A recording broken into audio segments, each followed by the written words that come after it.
sense to you guys? Yeah, it makes sense to me. Yeah. Okay, awesome. So I'm going to begin by going ahead and hovering over the Forms tool or the Forms tab and going to Form List. We have the ability at this point to make a new form, which you've already done. Just to point out a couple of key pieces, when you're ready to create a new form, you're just going to select Create Form. Whatever you name the form is totally internal. So this name is just to help you identify what the form is being used for. It is not the name of the form that your members will see. You then will move into the section of selecting what type of form you're creating. If your form is for membership, you'll be checking that it's for membership. If your form is for event registration, you'll be checking that it's used for event registration. You could potentially use both sections simultaneously. And the last option here is, well, not selecting either. So if your form is not a membership application and it's not an event registration, don't check either one. It's going to become a general form. What this step is doing, every form by default has a login section, a summary section, a payment section, and a confirmation section. Every form has those 4 components. The body of your form is what can be different and vary between the type of form that you're creating. The body of the form itself can either be a membership application section, event registration section, or a general section. So whatever we're checking at this step determines what type of form we're using this as. Any questions on this step? Not yet. No. Okay. A couple of other things I'm going to go ahead and point out to you guys. To edit an existing form, you're going to select Edit. You have the ability to take this form. This is going to be beneficial because let's say somebody emails you and says, hey, I really want to be a member. Here's my information. Can you sign me up? Or I really want to come to this event. Can you just register me for me? Maybe you, for some reason, receive a paper, if you have a paper version of your form floating around out there that somebody completes and maybe mails to you. You would want to take this form for the member. This is going to allow you to take the form on behalf of this individual. Would you guys say that your member base is a bit more tech savvy or not so tech savvy? Yeah, I would say tech savvy. Most people are going to be remote, so they'll be able to fill out forms. Awesome. So then this is really not going to be a problem for you guys, but just know that this tool is here if you ever need it. Cool. Okay. And then we also have these 3 horizontal dots. This also allows you to copy or delete forms. This copy tool is going to be your best friend. I do want to note, every time you have an event, you want a new version of a form. For example, if you guys do luncheons every month, you wouldn't want to have one singular luncheon form where people will register every month. You'd want to have a January luncheon form, February luncheon form, March luncheon form, and so on. Because of that, this copy tool will allow you to copy an existing form, bring over all of the fields that are already within the form, and you won't have to do very much work in creating the form. You'll also notice that right now we can delete our form. The second that there is a single form submission collected on this form, you will not be able to delete the form. The reason why is because our forms have the ability to collect information from your members and store them in the member profile. So if you've collected a ton of new attributes on your members and stored them in the members profile, and then deleted the form, you would delete out all that information that you've collected. So to make it foolproof, we just don't allow you guys to delete forms the second that a form submission has been provided. Because of that, you guys over time will have a ton of forms to help you guys find the forms that you're looking for. We have a search bar in the top right-hand corner. We also have a couple of different statuses that you can give to your forms, including, let me click on it, archived.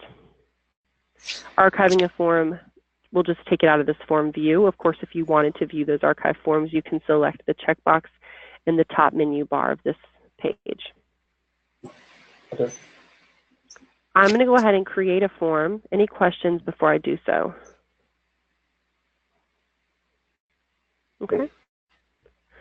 So I'm going to go ahead and just, would you rather me create a new membership application or just edit the one that you've been playing around with? Oh, I didn't get far enough to keep that one, so we can start from fresh. I think it'd be good. Okay. I'm going to go ahead and, so you already did you already create this? I'm just going to peek at it. Yeah, that's fine. I literally didn't do anything because I hadn't watched the video, so I didn't know what I was doing. Yeah, of course. So let's just jump in this one and play around a little bit. I think that'll be the best, since you've already got it started.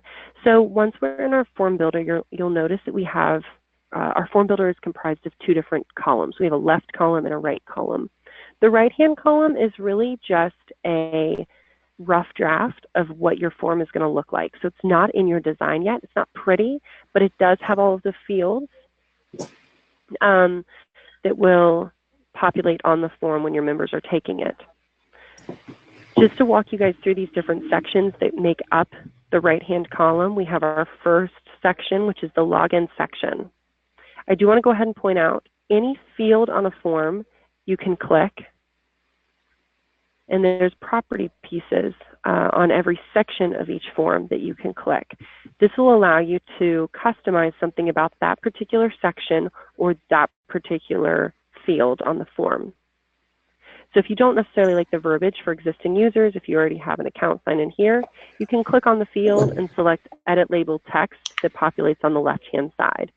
So basically what this is showing us is anytime we want to change something about a particular section or a particular field, the Element Properties tab is going to populate on the left-hand side and it'll kind of show us the different customizations we have the ability to change about that particular item or section. I do want to go ahead and mention for the login section, just about 10 times out of 10, you want to leave this on. This is what recognizes the member, and any information that you've collected within the form, it will store it in the member's profile. It'll also know where to tie the form submission to, whose profile to tie the submission under. If you do not have the login section on, you will not have this information under a particular person's profile. It's just an anonymous form submission. Any questions on that? Okay, I'm going to keep moving and grooving. We're going to go ahead and scroll down on the right-hand side and start looking at our membership section. This is going to be where we'll add the fields in to ask your members. Similarly, I'm going to go ahead and select the Properties tab for the membership section. Just a couple of customizations you can make to this membership section. You can enable it. Yes, of course, we do want to use this. We want to leave it on. Require membership section when available to the user. In this case, I would go ahead and turn this on. If you leave this off, when that membership section populates, they do have the ability to just hit next and totally bypass it. For something that is only being used for a membership application, you don't want them to be able to do that. Right. You may have an event registration section or an event registration form, and you may want to offer the members who are registering for the event the ability to also sign up as a member, but maybe they don't have to. That would be a time where you would leave this toggled off. That means that they have the option to become a member if they wanted to, but they can also bypass it and just go to that event registration section. Does that make sense? Yep. Cool, so I'm gonna go ahead and leave this toggled on. Now your membership application, or I should say all membership applications in the MemberClicks product have the ability to act as a dual form. Not only a membership application, but also a renewal form. The majority of your members will probably not be using the renewal form to pay their dues. They're really just gonna wanna be paying from their invoice. But you can leave this available to be used as a renewal application if you would like to. If you want to take away that altogether, you can just untoggle the display renewal area for users that are within their renewal period. You could just toggle that right off. Okay. Just to start from the top, choose a member type below to join as a new member. This is just a text box where you can edit this verbiage. If you wanted to provide more information about the different member types you guys offer or the pricing, you can definitely do that by clicking this field and editing the new member text. This is just like the content editor. You'll have pretty much all of the same icons and options when using the WYSIWYG editor within our forms piece. Okay. Notice there's also the verbiage for renewal. If the member is in their renewal period, the system is smart enough to only show them the renewal verbiage and not the new member verbiage, and vice versa. That's good. The member type, these are the member types that the member has the ability to choose from. So we do want to give them some options here. Right now they do not have any. I would typically give them all of these options except for admin and maybe not free. I'd imagine free is something you would have to enter. Is that right? Well, no, they could sign up for free online. Okay. So. Awesome. So we'll leave all those checked except for admin. Yeah. Perfect. And so that just tells us that when they get to this next step of choosing the available member type, they will have this drop down of options to choose from. There's also this second piece here, membership options. This is another renewal piece. So if the renewal portion is available to them and they are in the renewal period, once again, the next option they would see is it's going to auto-generate whatever membership they're in currently. You do have the ability to set renewal paths for your member types, meaning like maybe you have a silver member type and next year everybody's going to have to become gold. You can kind of set renewal paths in that way. I didn't see anything set up for you. So as of right now, the way the form stands, your member would just by default be renewing as the same member type they were in the previous year. Okay. All right, and then we're just moving into the actual application section itself, and we're going to be adding fields into this in just a moment. A couple of other things I wanted to go ahead and cover before we start adding elements to the form. Continuing to scroll down, we have a summary section. This is just allowing your members to summarize the information that they've provided. So we're going to select the Properties tab, turn the the summary section on, and edit the summary page. No, do they enable the summary on or off, or is that us? That's you. Okay. Yeah, good question. So either you're going to have them summarize one or two fields. You can select which fields you may want them to summarize. Anytime there is payment, you have to have the summary section turned on. I think within the form, there's something that requires your members to basically review how much they're paying for that particular, whatever it is that they purchase, whether that's a membership that they're purchasing, an event registration that they're purchasing. You definitely have to have the summary section turned on, and that particular field is going to have to populate within the summary section. You don't have to include anything else. If you just want to include the money piece, that's fine. As we continue to work our way down, we're going to fall into the payment section. The payment section, y'all, if you don't do anything else in your forms, this is so important. This is where you're going to determine what your payment processor is and what invoice template you're going to be using for the invoice created from the form. So think way back to our database training. Yep. You guys created those invoice templates. This is where it loops in. Oh, speaking of that, is there a way to preview what that invoice looks like? I didn't get that far. And maybe we can come back to that. Say that again. Is there a way to preview the invoice or preview the invoice template notification? The invoice itself. So before we launch, I can create an invoice underneath one of your profiles just so you can see what it's going to look like. Okay. Mm-hmm. Thanks. So this would obviously be the new members welcome and invoice. And then if you want your members to have the ability to pay later, you're going to toggle this on. If they have to pay at the same time that they submit this form, you're going to leave this turned off. This is so important. The last piece is our confirmation section. The second that one of your members takes a form, there's going to be a confirmation page that pops up on their computer. The thing that determines what that confirmation page says is this text in this box within this confirmation section. So if you want to make this a little bit more personalized, you would just click on the thank you box with the text here and edit the confirmation page. Notice this says confirmation page. Okay. There's a second component to this. If I click the properties tool for the confirmation section, this allows us to create a confirmation email. And that's what they get. Okay. And this is what triggers the confirmation email to go to the member. Yeah. So just keep in mind there are two different confirmation sections. They can say the exact same thing if you want them to. One being on the confirmations section is the confirmation page. The other is going into the properties piece of the confirmation section and setting up the confirmation email. So I'm going to turn this on, edit the confirmation email, and this is where you can write that email. I love this tool. Just a little kind of trick.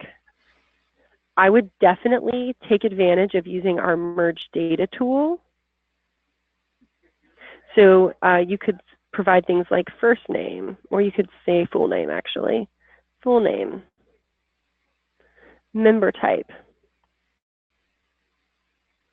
submission date, submission total. Whoops, we're going to place our cursor where we want these fields to populate in at. Mm-hmm. Use our merge data tool. I'm going to be using the form data dropdown because at this time the member doesn't have a profile. So we can't use profile data, otherwise those merge data fields are going to be blank, right? Because no profile exists. So we're going to use the form data, and we can start bringing in some of these pieces of information like first name and then last name, member type,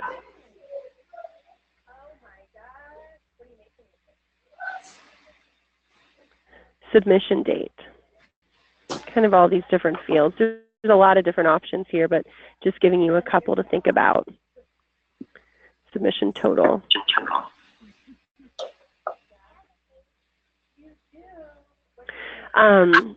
The really beneficial thing about setting this up, yes, it acts as a receipt to the member, but even more so, notice there's a BCC recipient button at the top of this pop-up. You guys have the ability to BCC yourselves on this. You can BCC, in fact, up to 10 people. And you guys, of course, will receive copies of this notification. So instead of having to go in the product to see if anybody's registered or applied, you're getting a notification coming directly to your own email. Cool? Cool. Yep. All right. Before I keep moving forward, any questions? Not yet. I got to play around with it. Yeah, of course. Yeah, this is definitely a robust tool. But it's robust because it can do so much. It's really a powerful tool as well. I'm going to go ahead and come back to my membership section so we can begin adding some fields into the section together. So the only item that we've looked at along the left-hand column is the element properties. We know that we have element properties we can customize about sections or fields whenever we click a particular section or field. Then we have our Add Form Elements tab. This allows us to add form elements, right? Mm-hmm.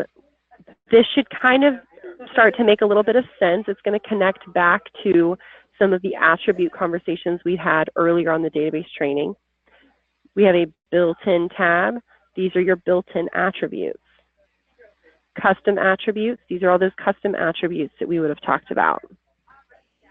Anytime you're using built-in or custom attributes on a form, those attributes are going to be communicating back to the member's profile. So if it's something that you haven't collected on the member yet, it's going to take that information and store it in the member's profile. Vice versa, if you've already collected the information on the member, it's going to auto-populate on the form.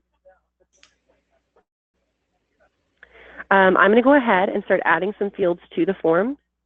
And the way that we'll do that is just by clicking on the field we want to add to our form and dragging into the membership section or whatever section that we're wanting to create and dropping. Nice. How easy was that? Something that you will never remember, because I still don't remember. Every field you add to the form has its own element properties that you can customize. My trick to this is every single time add a new field to our form, I'm always starting at the very top of everything available to me to customize and working my way through. The label will always be how this particular field presents itself to your members. So if this just saying address doesn't make sense to your members, you may need to say something along the lines of like, please, well, I don't want to populate my name. Please complete, or please maybe add your address maybe below. Maybe you need to give a little bit more instruction, and that's going to populate right on the form. So this is how your member is going to read this label or this field. Okay. You can turn the field on and off, and you can make the field required by using a drop down. So right now you'll notice it just says available. We can make this required. Okay, perfect.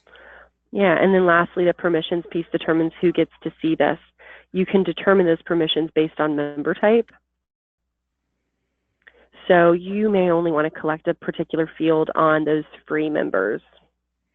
That means that the free member, if somebody selects the free member type, they will see, in this case, the address field, and none of these other member types would.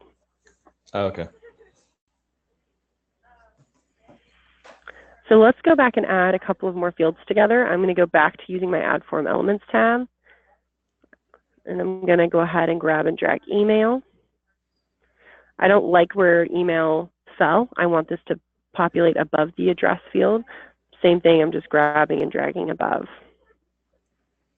I can change the label if I wanted to, and I can make it required.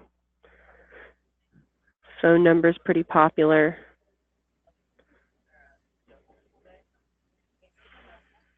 And organization is a pretty popular one.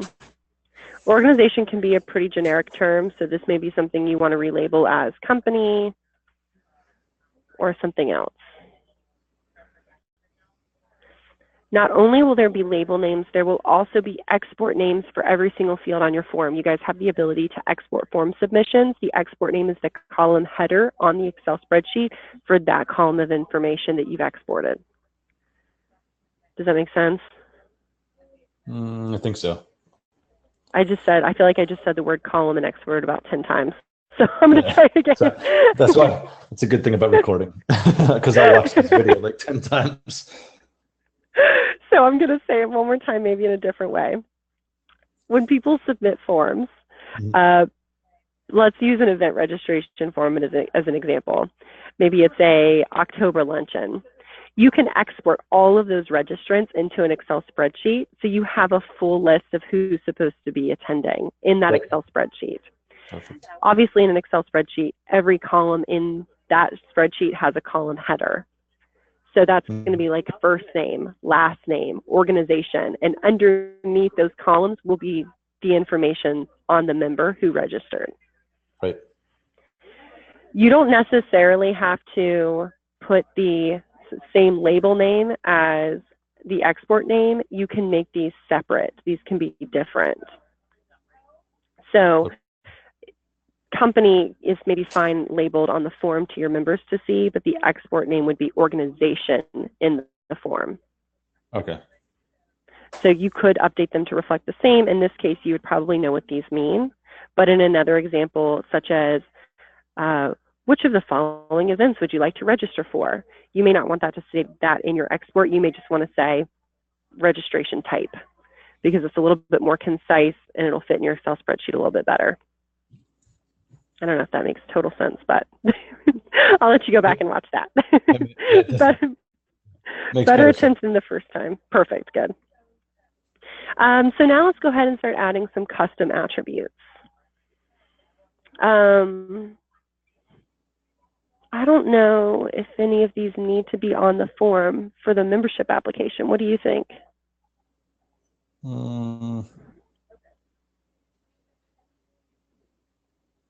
No.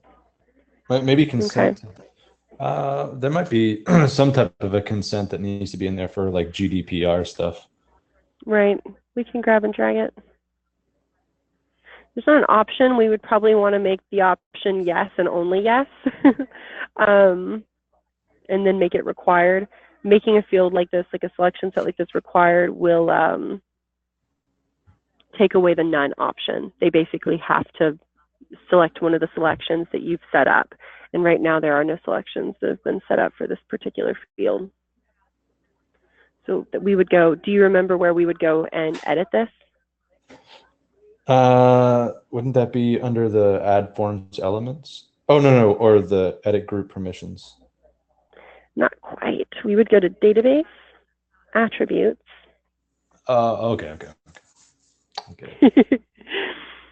And we could go to the consent to track, select edit, and we could say yes. Okay. So I've just added this as an option. I hadn't played with that piece yet. Perfect. Okay. Yeah. So I can go back in the form, edit, back into that section, and now we have yes as an option here. Okay. Pretty easy. Oh, we're moving along really well. Okay, so we've talked about built-in, we've talked about custom attributes. Form fields are generic fields that you can use for anything that you want to use them for. The thing about form fields is these items will not go back into the member's profile. Built-in attributes, custom attributes communicate with the member profile. Form fields do not. They are only there to live in the form submission. Some examples of why you would want to use form fields. How would you like to register for our conference?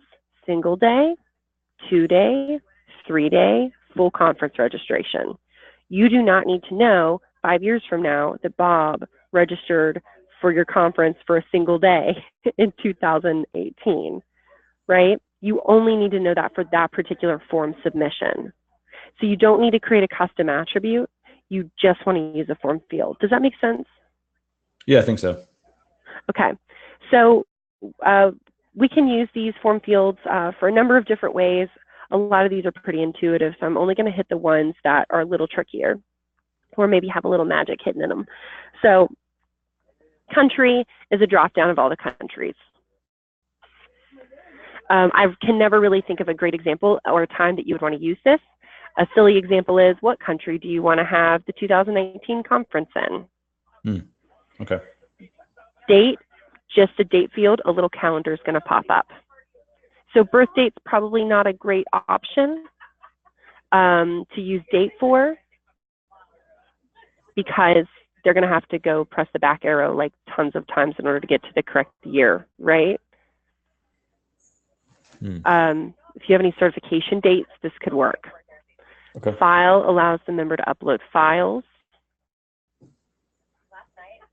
This could say something along the lines of, so notice all I'm doing is updating the label. This could say something along the lines of, please upload your company logo.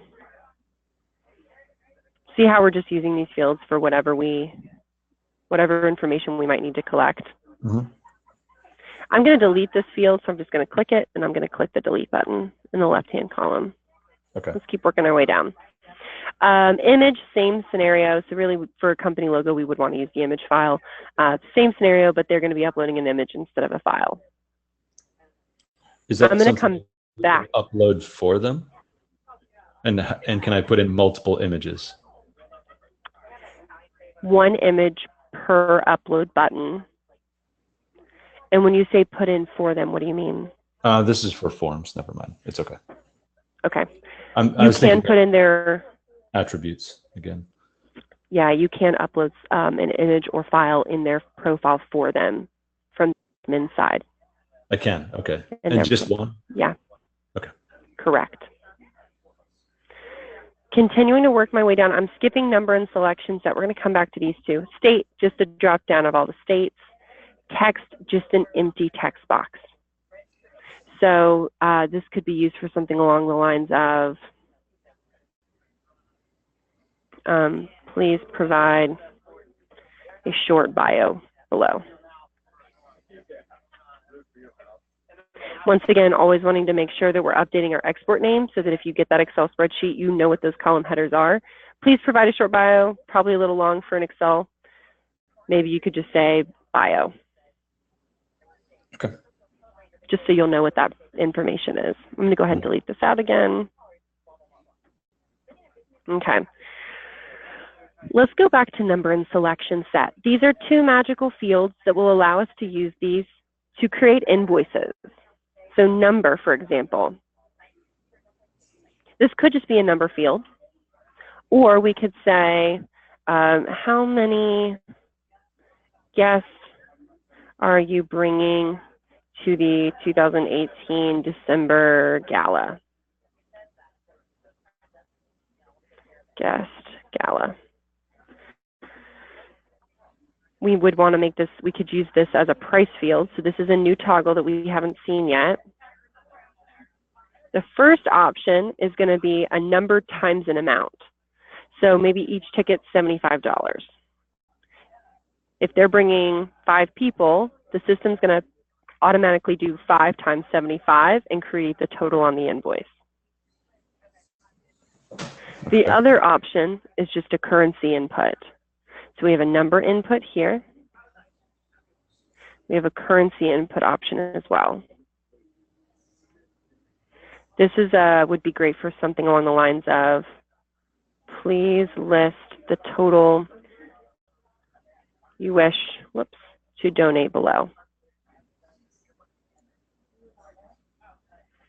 Just an open field. They can give you however much money they want to. Make sense? Mm-hmm. All of the money. All of the money. Just type that in. All right. Last form field that we're going to talk about is selection set. It's also special because it can also be used as a price field. I always use a silly example. Let's say you guys are having an upcoming event. This obviously would not be something you would want on your membership application. But let's say you have an upcoming event and it's a luncheon. So you're going to let your members choose what lunch option they would like.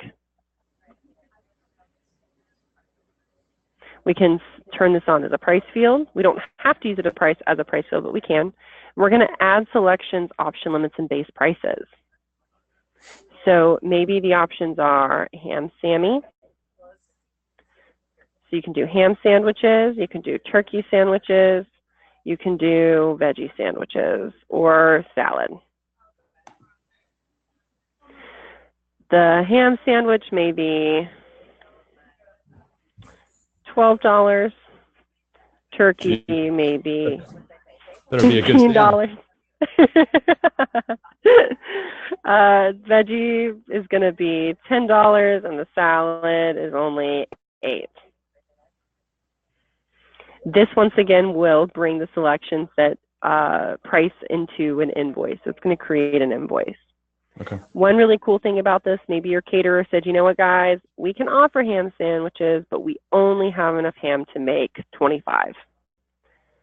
The second somebody chooses ham sandwich 25 times, that option disappears. Well, it doesn't disappear. It's actually grayed out, but it cannot be selected again. Okay. And then we can hit save, and this is exactly how it's going to appear on the form. Okay, cool. What else do I want to show you? Okay, something that I did not mention a moment ago. Anytime you have a monetary field on your form, so the only options here are number or selection set, right? There's going to be this magic button that pops up that says Edit Payment Processor and Revenue Account. If you do not edit this processor and revenue account, your money's going to go into one big giant bucket. You're not going to know where your money's coming from. I would always recommend making sure that you've selected some type of revenue account. Okay.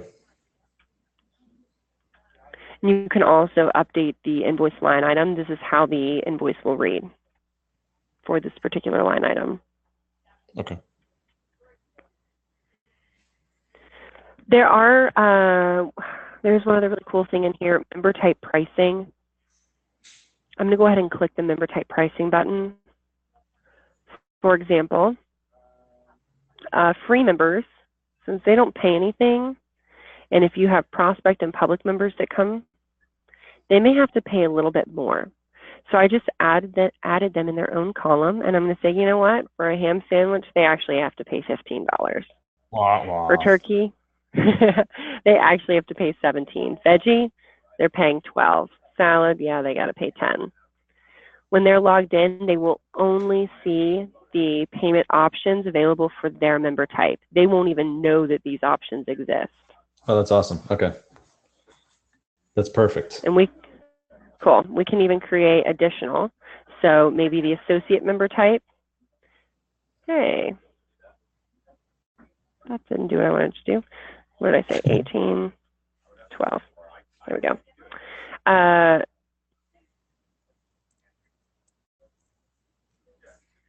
That was a little strange. All right, for the associate, maybe they are going to get a little bit of a price break. So maybe they're going to be a little bit cheaper. We can set as many different pricings as you have member type. So there could be a separate member type for every, a separate price for every member type that comes in here. Mm-hmm. And then you can hit save. I'm going to go ahead and delete this out of the form. Any questions when adding built-in, custom, or form fields to the form? No. The last tab that we have here is presentation. This is how the form presents itself. A lot of these are just about the look and feel of the form, but there are some sections in here. So let's say you messed up that first part of creating the form in the very beginning. You can manually drag in an event section or manually drag in a general section. Then we've got horizontal line. This is just a horizontal line. Label. Label is just a text box. I'm going to edit the label text, and this could say something along the lines of, please complete the below information to become a member. You probably wouldn't necessarily want this here, but just to show you that this is just to provide information to your members or directions. Something that I see a lot, especially for event registrations, down at the bottom, there will be a no refunds policy.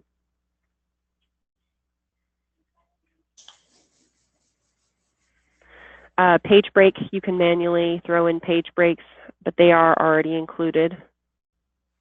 That just means that they're going to fill out a series of questions. Wherever you put the page break, then it's going to say next. They have to hit next and then go to the next page. Okay. Last white space. Once again, this is just to act as a separator. Mm-hmm. Group permissions. Only certain members can see that white space. Can see the white space. That's right. Highly classified. All right. There's only one other tab that I want to talk to you about. Any questions before I move forward? No. Okay, so we're going to go over to the form settings tab. It's the very first tab over here to the far left. Everything under the form settings tab affects the entire form. So far, the only edits we've been making to this form have been changing a specific field or section. Right. Form settings is changing everything, is changing the full form. Form name, form description, both of these are remaining internal. Only you guys can see these fields. Form alias. This is what creates the web address to the form. So right now, if I typed in coe.memberclicks.net/membership-sign-up, it would bring us directly to this form. Status of the form, whether it's published, unpublished, or archived. If this was for an event, you could have an expiration date. This is a membership application, so it's really not necessary. Okay. Who gets to see this form? You have also the ability to set up date-based pricing and discount codes. I'm not going to go into these in detail, but I do want you to keep in mind that we offer these. Mm-hmm. Now, discount codes and date-based pricing are this is actually a really cool thing. Up until about 2 weeks ago, they were only available for event registration forms or general forms. We now do offer discount codes for the membership application. Nice. Okay.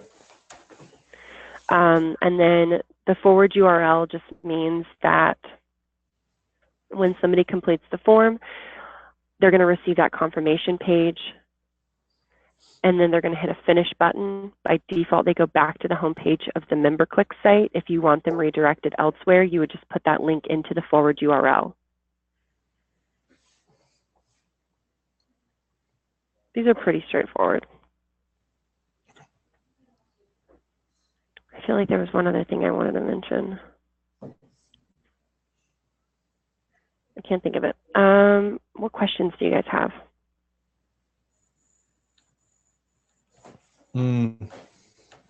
Nothing. I need to practice making a couple of these. Yeah. No, so far, yeah. We went through that pretty quickly. I usually run out of time on these calls. So I'm going to send you the recording that we have from today, the second that I get it uploaded to my YouTube channel. Then I will be also resending you the forms video that we have, that just a general. That one is a bit fast from what I've heard, but it would be a great additional video to watch. And then I've got some other links that will help you along with creating forms as well. I remember what I was going to mention. You guys will have the ability to test your forms. Cool. My favorite way to test forms is using an incognito window.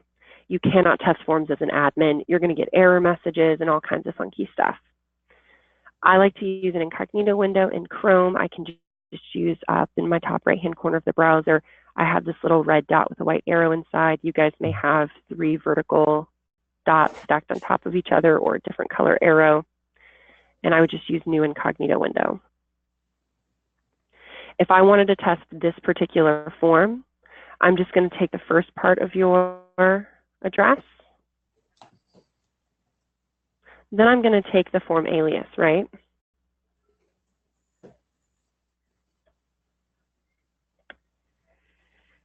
And here's our form. I'm going to zoom out just a little bit. I'm going to go ahead and sign in as a new user. When you guys test these forms, it does not have to be a real email address. I had one sweet client who thought it did, and he ended up creating like 25 new Gmail profiles so that he could test his forms. You do not have to do that. It does not have to be real. Yeah. Next step is creating the password. It can be as simple as the number 1. I love that about MemberClicks. I hate going into those logins and it's like, must be 1 uppercase, 5 lowercase, 2 numbers, 2 special characters. It can just be the number 1. We're going to be selecting our member type. I do want to mention one really important thing. This is probably the most missed item on our forums. Notice where it says membership up here. Mm-hmm. This is pulling, whatever we're seeing is pulling from the tabs at the top of each section. Login, membership. It is not pulling from what you named the form, right? I mentioned that was only internal. Right. So if just membership doesn't make sense, or maybe just login doesn't make sense, you might want to look at the properties for the login section and change this name to login for membership application, right? You may want to, instead of membership, you may want to say membership section. This is how we're going to update what your members see as they navigate between sections in the form. So if I updated this, now it says membership section because I just wrote that in. Okay. We're going to choose a member type. I'll have to look at this. But this is going to reflect how much we owe. Let's see if he set any of this up for us. He has not. I'll handle it. Well, I don't think we gave him any prices. Oh, perfect. Do you guys have pricing finalized? No. Okay. Whenever that is, just let me know and we can plug it in. Okay. And then you'll go through completing the form.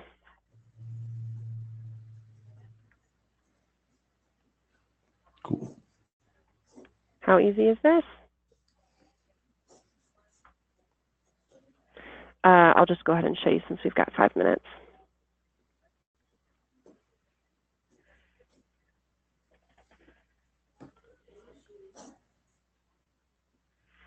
I've said yes, consent to track, next. Here's my summary section. This, of course, would show me how much I owe. Because I don't owe anything, it's allowing me to hit submit. If I owed something, it's going to ask me to advance to a payment section.